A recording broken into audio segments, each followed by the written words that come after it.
அன்புக்குரியவர்களே, ஆண்டவராகிய இயேசு கிறிஸ்துவின் நாமத்தில் அன்பின் வாழ்த்துக்கள்.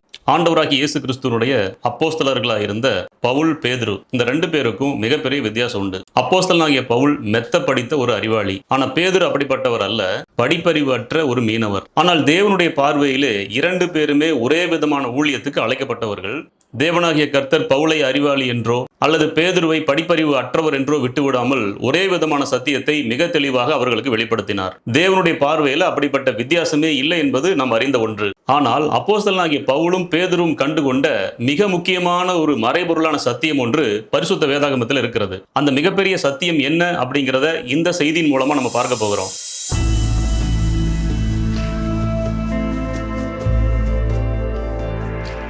பழைய ஏற்பாட்டில் தேவன் மோசையின் மூலமாக ஆசரிப்பு கூடாரத்தை கட்ட சொன்னார். மலையின் மேல் அதற்கான மாதிரியை காண்பித்தார். அதே விதமான மாதிரியை பின்பற்றி பின்னாட்களிலே சாலமோன் ராஜா ஒரு மிகப்பெரிய தேவாலயத்தை கட்டினார். ஆசரிப்பு கூடாரமானது தற்காலிகமானது, சாலமோன் ராஜா கட்டிய தேவாலயமானது நிரந்தரமான கட்டிடத்திலானது. ஆசரிப்பு கூடாரத்தின் மாதிரியை தேவன் மோசேக்கு காட்டின போது எல்லாவற்றையும் காட்டிவிட்டு ஒரு எச்சரிப்பு கொடுத்தார். மலையில் உனக்கு காண்பிக்கப்பட்ட மாதிரியின்படியே செய்ய எச்சரிக்கையாயிரு, ஜாக்கிரதையாயிரு என்கிற ஒரு மிகப்பெரிய எச்சரிப்பு அது. ஆசரிப்பு கூடாரத்தை பற்றிய விவரங்களையும் அதனுடைய அளவீடுகளையும் கொடுத்துவிட்ட பின்பு எதற்கு அப்படிப்பட்ட ஒரு மிகப்பெரிய எச்சரிப்பு அப்படின்னா, அது பின்னாட்களிலே சொல்லப்பட போகிற ஒரு மிகப்பெரிய சத்தியத்துக்கு ஆதாரமாக இருந்தது. பரிசுத்த வேதாகமத்தில் சொல்லப்பட்ட ஆசரிப்பு கூடாரத்தினுடைய அளவீடுகளுக்கும் நம்முடைய மனித உடலின் அமைப்பிற்கும் மிகப்பெரிய தொடர்பு இருக்கிறது. தேவன் மோசேக்கு கொடுத்த துல்லியமான அளவீடுகள் நம்முடைய மனித உடம்பில் எப்படி பிரதிபலிக்கிறது என்பதை நாம் ஒவ்வொன்றாக பார்ப்போம். ஒன்று, பரிசுத்த வேதாகம் சொல்லுகிறபடி ஆசரிப்பு கூடாரத்தின் பரிசுத்த ஸ்தலத்தை தாங்கி நின்ற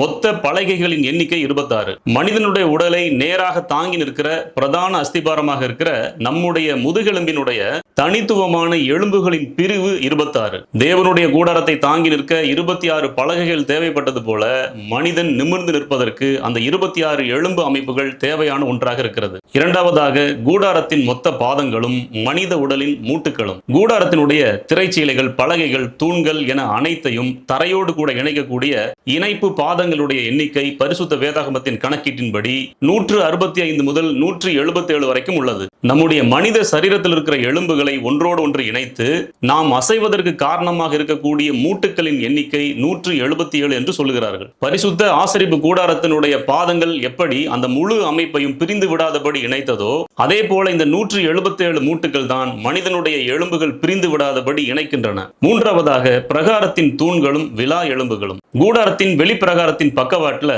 உடலை மூடி பாதுகாப்பது போல மொத்தம் 40 முதன்மை தூண்கள் அமைக்கப்பட்டிருந்தன. மனித உடலினுடைய மிக முக்கியமான உறுப்புகள் இதயம் மற்றும் நுரையீரல். இந்த இரண்டையும் மூடி பாதுகாக்கிற ஒரு அமைப்பு என்ன அப்படின்னா மனிதனுடைய விலா எலும்புகள். இந்த விலா எலும்பு கூண்டினுடைய மொத்த கட்டமைப்பும் இந்த 40 என்கிற எண்களுக்குள் துல்லியமாக அடங்கிவிடுகிறது. நான்காவதாக, திரைச்சீலைகளுடைய கொக்கிகளும் நம்முடைய நரம்பு மண்டலமும். கூடாரத்தினுடைய திரைச்சீலைகளை ஒன்றாக இணைக்க 50 பொன் கொக்கிகளும் 50 வெண்கல கொக்கிகளும் மொத்தம் 50 என்று சமநிலையாக பயன்படுத்தப்பட்டிருக்கின்றன. நம்முடைய மனித மூளையிலும் நரம்பு மண்டலத்திலும் செய்திகளை கடத்துகிற சினாப்சிஸ் என்று அழைக்கப்படுகிற வேதிப்பொருள் கொக்கிகள் போன்ற அமைப்புகள் உண்டு.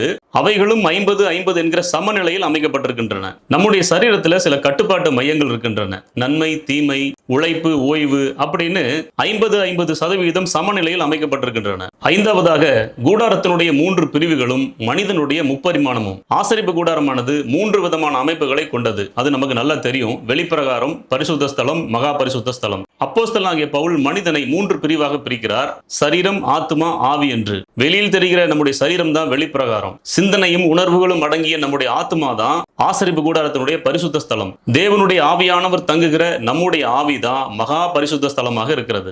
ஆறாவதாக, லேவியர்களுடைய எண்ணிக்கையும் நோய் எதிர்ப்பு மண்டலமும். பரிசுத்த வேதம் சொல்கிறபடி கூடாரத்தை எந்நேரமும் பாதுகாக்கக்கூடிய முதன்மை காவலர்களாக 8580 லேவியர்கள் நியமிக்கப்பட்டிருந்தாங்க.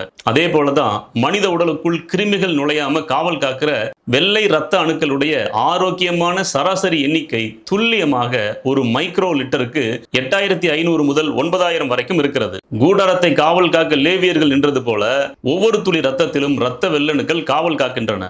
ஏழாவதாக, கூடாரத்தில் பயன்படுத்தப்பட்ட 4 வர்ணங்களும் மனிதனுடைய டிஎன்ஏவும். கூடாரத்தினுடைய திரைச்சீலைகள் 4 முக்கிய வண்ணங்களால் நெய்யப்பட்டிருந்தன. இளநீலம், இரத்தாம்பரம், சிவப்பு மற்றும் வெள்ளை நூல். மனித உடலுடைய ஒட்டுமொத்த ஜீவனுக்கும் டிஎன்ஏ கட்டமைப்பிற்கும் காரணமான முக்கிய வேதிப்பொருள்கள் உண்டு.